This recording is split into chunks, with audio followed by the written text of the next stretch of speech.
Поприлично интензивна дебата за проширувањето во Советот за општи работи на Европската Унија, Софија одбила да попушти. Бугарското вето за освојување на преговарачката рамка за Македонија и Албанија останува и покрај тоа што останатите министри посочиле на Бугарија дека станува збор за кредибилитетот на Унијата, а Германија дури предупредила дека со ваквото однесување Европската Унија се претвара во стратешко џудже.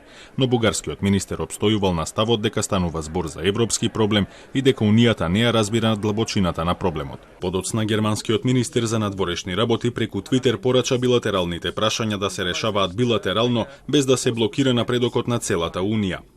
Да размислуваме стратешки и да сватиме дека мораме веднаш да ги исполниме нашите обврски кон Албанија и Македонија. Немаме никаков интерес да создадеме стратешки вакуум таму.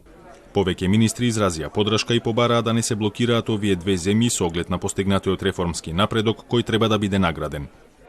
Mi smatramo da su te dvije zemlje ispunile sve one najvažnije kriterije i mi očekujemo trenutak kada će biti otvoreni što prije zapravo pregovori sa te dvije zemlje.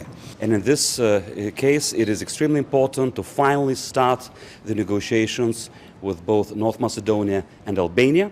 It is the matter of credibility of the European Union, and the enlargement has been really the most successful foreign policy tool that the European Union has ever devised, and therefore we should not compromise it. Најголемиот дел членки сметаат дека не треба да има одвојување на Албанија и Македонија и оценуваат дека таквото сценарио е речиси невозможно. Техничката влада во Софија и престојните избори во јули дополнително го комплицираат проблемот, исто како и констатацијата дека Бугарија не може да гарантира дека идната влада ќе го деблокира ветото.